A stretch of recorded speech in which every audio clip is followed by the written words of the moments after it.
This or that. Ano nangyayari sa bago sa'yo eh. Tapos nung lumabas ka, tapos ang dalang ka.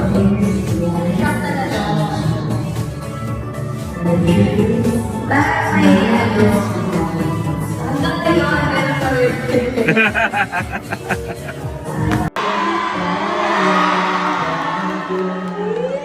Alam nyo, parang nakikita ko na kayo future.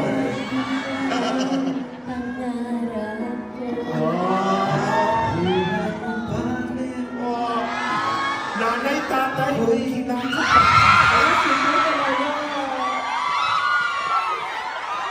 Grabe hanggang ngayon hindi pa rin makamove on ng fans sa nangyaring Kim Pao rehearsal sa Toronto.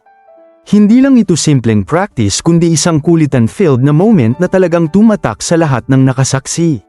Sa rehearsal palang ramdam na agad ang natural na chemistry ng dalawa. Walang pilit, tawanan dito asaran doon at yung tipong kahit simpleng tinginan lang kinikilig na ang buong crowd. May mga moments pa na hindi napigilan ni Kim ang matawa sa mga banat ni Pao habang si Pao naman todo react at game na game sa bawat kulitan. Parang hindi rehearsal, parang mini show na agad. At syempre hindi nagpahuli ang fans. Sa social media sunod-sunod ang posts. Hindi pa ako makaget over ang saya, sobra, ulitin niyo please.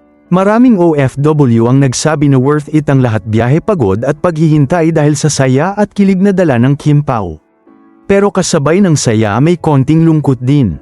Kasi matapos ang event marami ang nagtatanong kailan ulit. Hindi pa ready ang fans magpaalam.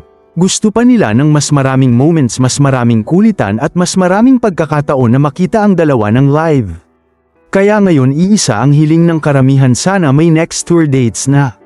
Marami pang OFW sa iba't ibang bansa ang naghihintay, umaasa at gustong maranasan ang saya na ito.